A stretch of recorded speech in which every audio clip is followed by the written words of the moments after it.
ready to see what amazing things our teams have planned. Our teams have been working hard to prepare for the procedure they are about to perform, so we ask that you please turn off any electronic devices that may interfere with the hospital's technology.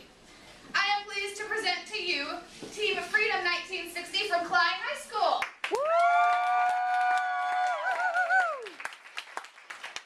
The team has consented to photography, but please no flash photography, and they have consented to videotaping. Waiting room, are you ready? Yeah! This is the first story I got on the first time on radio. Good job. Team, are you ready? We are Freedom 1960. Helping people is really nifty. We've been working hard all year. Helping people around here. And helping people who are near. We hope you'll think our project's noble. In time for us to make it to globals. Yeah! Doctors, are you ready? We are stuck on brand day, because brand day's stuck on you. The doctors will see you now. You may begin. Young, old, stolen lives sold through force and lies, immigrants and runaways, now becoming modern slaves. Freedom 1960's hometown is Houston, one of the biggest hubs in America for human trafficking. Freedom 1960's home state is Texas, the second largest for human trafficking after California.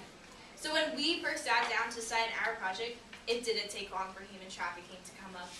We knew this was a big problem not only in our area, but our country. The lack of attention was a massive concern, and we felt that we could make a difference. So we use our truck logo, showing people becoming products in order to raise awareness, because many human trafficking victims are transported in semi-trucks like this. This is a record of our journey. Let me turn the page. Young, old, stolen lives.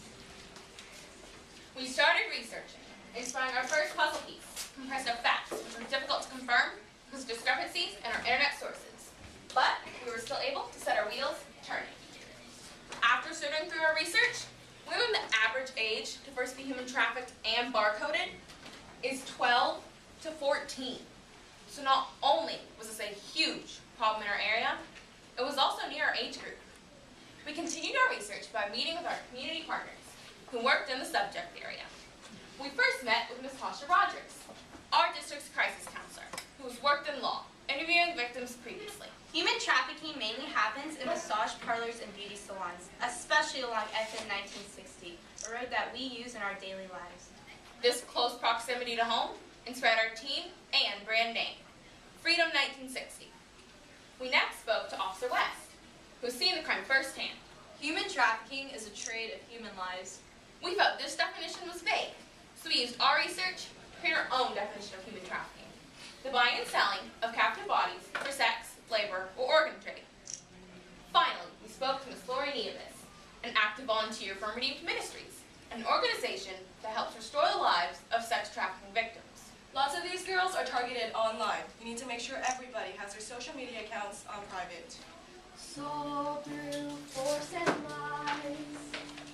Finally, we put our knowledge into action, starting with our high school. Whoop cats! Our school allowed us to run an official human trafficking awareness period, complete with posters and daily announcements.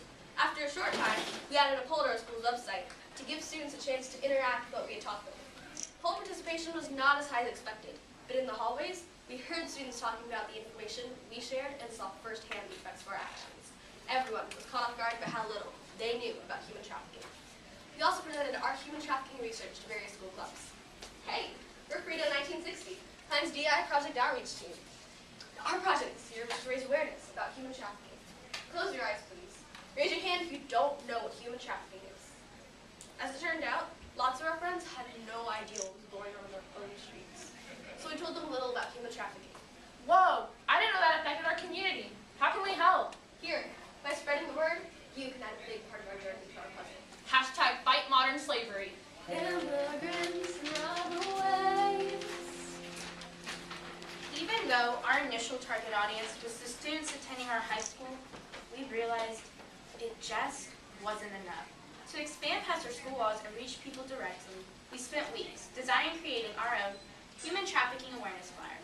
Our flyer was in English to reach English-speaking teens and in Spanish to reach Spanish-speaking immigrants who were lured into our country looking for freedom. Human trafficking is the act of holding people through coercion or force for commercial uses, such as sex or labor. El tráfico de personas es el acto de detener personas que son detenidas a través de la coerción o la fuerza para usos comerciales, como el sexo o la mano de obra. There are more human trafficking victims in our world today than slaves ever before in history. Hay más víctimas traficantes que humanos en nuestro mundo que esclavos en nuestro pasado. On the bottom of our flyer is the National Human Trafficking Hotline number to report victimization and suspicious activity. Armed with our flyers, which make up our cat puzzle piece, we drove down our landscape. FN 1960, which is a road that is located just 5 miles from our school and is known for sex trafficking.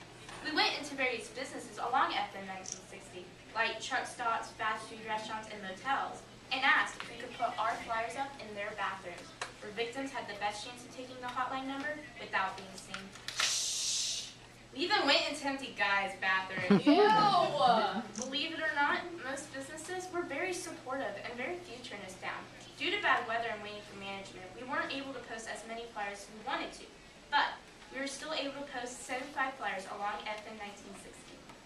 Now becoming modern slaves. During our research period, our friend Lori from Redeemed Ministries told us about a girl she knew. This girl built a relationship with a stranger through a public Facebook account, which resulted in her becoming a human trafficking victim. After hearing the story, we decided to add the importance of keeping social media locked to our message. So we locked in our next puzzle piece. Since the average age to be human trafficked is 12 to 14, we emailed CLEP and joint intermediate administrators, asking them to spread the word about the dangers of human trafficking. Unfortunately, they thought the content of sex trafficking was too mature, but they let us spread the importance of keeping social media private. Although communicating with strangers through social media is dangerous, Freedom 1960 used social media in positive ways. We created a team Facebook account so students could learn daily tips and facts about human trafficking and repost to inform others. Additionally, we confronted our peers about completing the hashtag challenge, similar to the ALS Ice Bucket Challenge, but reposting our own logo. Young, old, stolen lives, sold through force and lies, immigrants and runaways, now becoming modern slaves. So, did we make an impact? Yes. In the end, we inspired and spread awareness for more than 6,000 people and helped spread hotline numbers to countless possible victims. At first, our goal was to spread awareness about human trafficking to our high school through various forms, including social media. But after learning so much through our journey, we decided to go further, exceeding our goals and protecting hundreds more. Although we spread a lot of awareness, our scrapbook has no end. And neither does human trafficking, but that can change. To further our awareness after regionals and make a more profound impact, we called, tweeted, Instagram, emailed, wrote letters to, and sent a video of our regional performance to numerous recipients, including the Houston and Dallas mayor and the governor of Texas. Additionally, we contacted newspapers and radio stations so that they might pass on the message about the seriousness of human trafficking. We also hosted a car wash in which part of the proceeds were donated to Redeemed Ministries. Unless everyone becomes actively involved in stopping the cycle, it will never be stopped. But